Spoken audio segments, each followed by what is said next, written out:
নবী বলে, যুবক রে তুমি তওবা করো, তওবাকারীকে আল্লাহ পছন্দ করে ভালোবাসে। যুবক বলে, নবী গো আপনি আমার চেনেন না, আপনি আমার কথা মনে হয় শোনেন নাই। নবীজি বললেন, তুমি কে গো? যুবক বলি, ইয়া রাসূলুল্লাহ, ইয়া হাবিবাল্লাহ, আপনি কি জানেন না মক্কা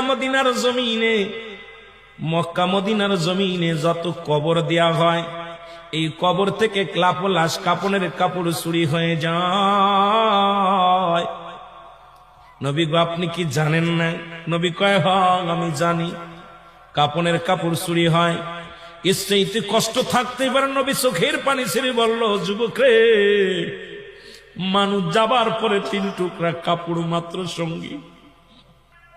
যুবক বলি, ইয়া রাসূলুল্লাহ, ইয়া হাবিবাল্লাহ, নবী গো মক্কা মদিনার জমিনে যত কাপনের কাপড় চুরি হয়েছে, ওই কাপনের কাপড় চুরি করেছি আমি। নবী গো আমি সেই যুবক, কাপনের কাপড় চুরি করা যুবক।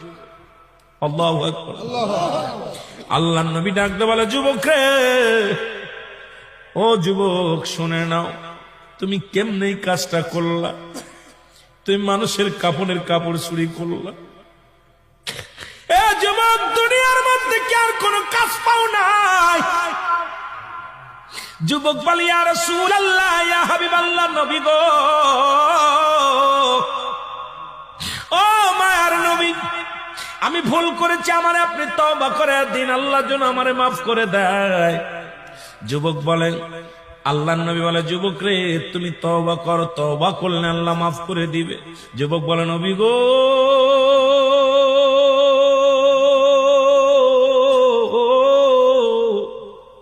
আমার বিশ্বাস এই জমিনের মধ্যে আমি তওবা করলে আমার গুনাহ মাফ হবে না, কারণ আমি এত বড় পাপী, আমি এত বড় অপরাধী। আল্লাহর নবী কয়, যুবক রে তুমি তওবা করো, তওবা করলে আল্লাহ তোমারে মাফ করে দিবে। যুবক বলে, নবী গো মায়ের নবী, আমার মতো পাপীরে আমার আল্লাহ ক্ষমা করবে না। আল্লাহর নবী বলে, যুবক রে তুমি তওবা করো, তোমারে মাফ করে দিবে আমার আল্লাহ। যুবক বলে, নবী গো আমি শুধু কাপনের কাপড় চুরি করি নাই।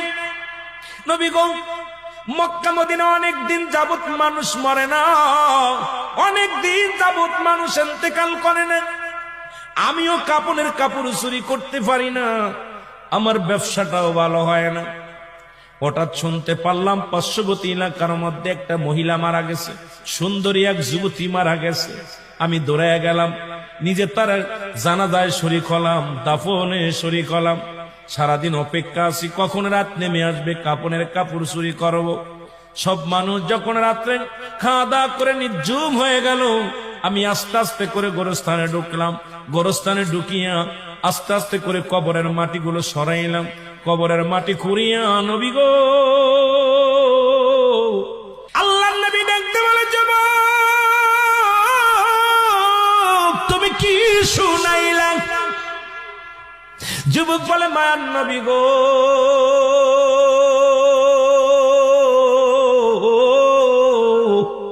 ও মায়ার নবী, যখন আমি নবী গো ওই মহিলার সঙ্গে ব্যভিচার করিয়া কাপড় 3টা নিয়ে লাফ মেরে উঠলাম কবর থেকে, এমন সময় একটা আওয়াজ শুনতে পাইলাম, ডাকতে বলে, যুবক রে আজকে আমি তোরে বাধা দিতে পারলাম না, আজকে তোরে আমি ঠেকাইতে পারলাম না। ও যুবক, আমার সনে অন্যায় করলি, জীবনে কোনো বেগানা পুরুষ আমার জীবনে আসে নাই, আজকে তুই আমার সনে অন্যায় করলি, আমি আল্লাহর আদালতে মামলা দিলাম, আল্লাহ যেন কোনদিন তোরে ক্ষমা করে না। জোরে বল আল্লাহু আকবার। আল্লাহর নবী বলে, যুবক রে তুমি দূর হয়ে যাও, আমার কদম থেকে তুমি দূর হয়ে যাও। এত বড় অপরাধ তুমি করছো, এত বড় অন্যায় তুমি করছো, আমার কদম থেকে দূর হয়ে যাও। যুবক বলে, নবী গো আপনি রহমতের নবী, আমারে দূরে ফেলে দিবেন না। মার নবী, আমি শুনেছি আদম নবীর কাছ থেকে ঈসা নবী, ঈসা নবীর কাছ থেকে ইব্রাহিম নবী, ইব্রাহিম নবীর থেকে মুসা নবী, সব নবীর থেকে অপারগতা করবে। একমাত্র আপনি হবেন উম্মতের কান্ডারি। নবী গো, আপনি হলেন একমাত্র দরদি। আপনার কদম থেকে যদি আমার ফিরাইয়া দেন, কোথায় যাব রে নবী? কোথায় যে হাত পাতবো? কোথায় যে সাহায্য পাইব? আমার নবী বলে, দূর হয়ে যাও, তোমার মুখটা আমি দেখতে চাই না। চলে গেলেন যুবক কানতে কানতে। একটা দিন নয়, দুটি দিন নয়, 40টা দিন চোখের পানি ছেড়ে কান্দে। গাছের লতা পাতা খায়, গায়ের মধ্যে পোকা হয়ে গেছে। চোখের পানি পড়তে পড়তে চলের মধ্যে গা হয়ে গেছে। আমার দাদু ভাইয়েরা, ও আমার দরদি বন্ধুরা, শুনে না, সমস্ত গায়ের মধ্যে পোকা হয়ে গেছে, কঙ্কাল হয়ে গেছে, দেহখানা শুকাইয়া কান্দে আর বলে, আল্লাহ তুমি আমার মাফ করে দাও, আমি পাপী, আমি অপরাধী, আমার তুমি মাফ করে দাও, কবরে কান্দায়ও না।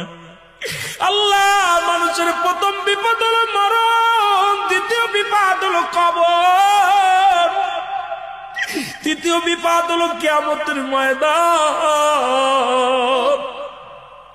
আল্লাহ, একটার চাইতে একটা বড় বিপদ।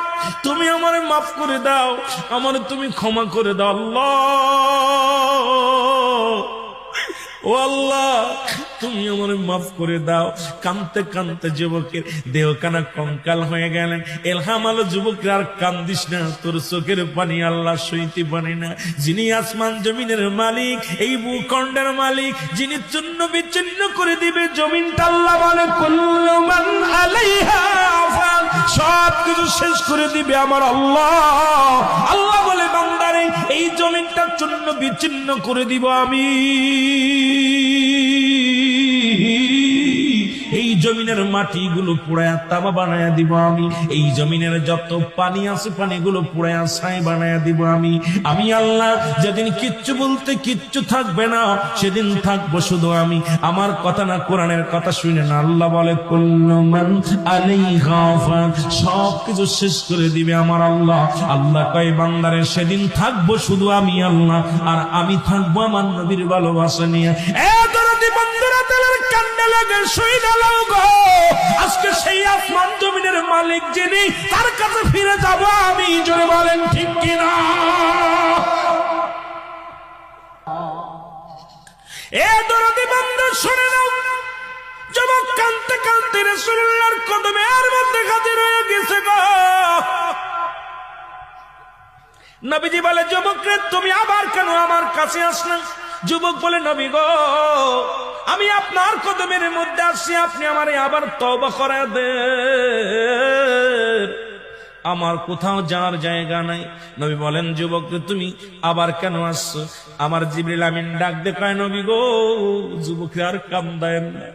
যুবকের চোখের পানি পড়ে গা হয়ে গেছে, চৌলের মধ্যে ঘা, গায়ের মধ্যে ঘা, দেহখানা শুকায়া শুকায়া হাড্ডি হয়ে গেছে। নবী গো, এই যুবকরে আপনি ক্ষমা করে দেন। আমার নবী বলে, যুবকরে তুই তওবা কর। নবীজির কদমে তওবা করলেন। আমার ভাইরা তওবা করে মাফ চাইলেন। আজকে আমরা এত অন্যায় করেছি, একবার বসে চিন্তা করে, আজকে আমাদের পাপের কথা যদি আমাদের ছেলেরা জানতো, ছেলেরা জীবনেও বাবা বলে ডাকতো না। আপনার পাপের কথা যদি আপনার বিবি জানে, জীবনে আপনার বউ আপনার ঘর করবে না। বিবি বলবে, স্বামীরে তুমি আমার তালাক দিয়ে দাও, আমি তোমার সাথে আর থাকবো না, এক ছাদের নিচেই থাকবো না। আপনার পাপের কথা যদি আপনার বাবা জানে, ত্যায্য করে দিবে। আপনার ভাই যদি জানে, জীবনে আপনার ভাই বলে ডাকবে না। আপনার পাপের কথা যদি এলাকার চেয়ারম্যান মেম্বার জানে, আপনাকে এলাকার মধ্যে রাখবে না। এত অন্যায় করার পর আমার আল্লাহ প্রকাশ করে নাই, গোপনে পাপ করেছেন, গোপনেই রাখছেন, গোপনের গোপন। সেই আল্লাহরে কেন কানবেন না? এত হাসি কেন, এত রহস্য, এত তামাশা কেন? একটা রাত্রে কি যায় নামাজে বসে আল্লাহরে ডাক দিছেন, আমার আল্লাহ, আমি অপরাধী, আমি পাপী, আমি কত অন্যায় করেছি। যদি দুনিয়ার মানুষ জানতো, আমার এই দুনিয়ার মধ্যে জায়গা হতো না। আমার আল্লাহ, তুমি আমারে মাফ করে দাও। কারণ যিনি গোপনের গোপন, তিনি কত ভালোবাসে তার উম্মাত বান্দা বান্দিরে। আজকে কোনো কিছু প্রকাশ করে নাই, আজকে আপনার পাপের কাজগুলো আপনাদের প্রকাশ করে দেন নাই। সেই আল্লাহর দরবারে কাঁদার দরকার।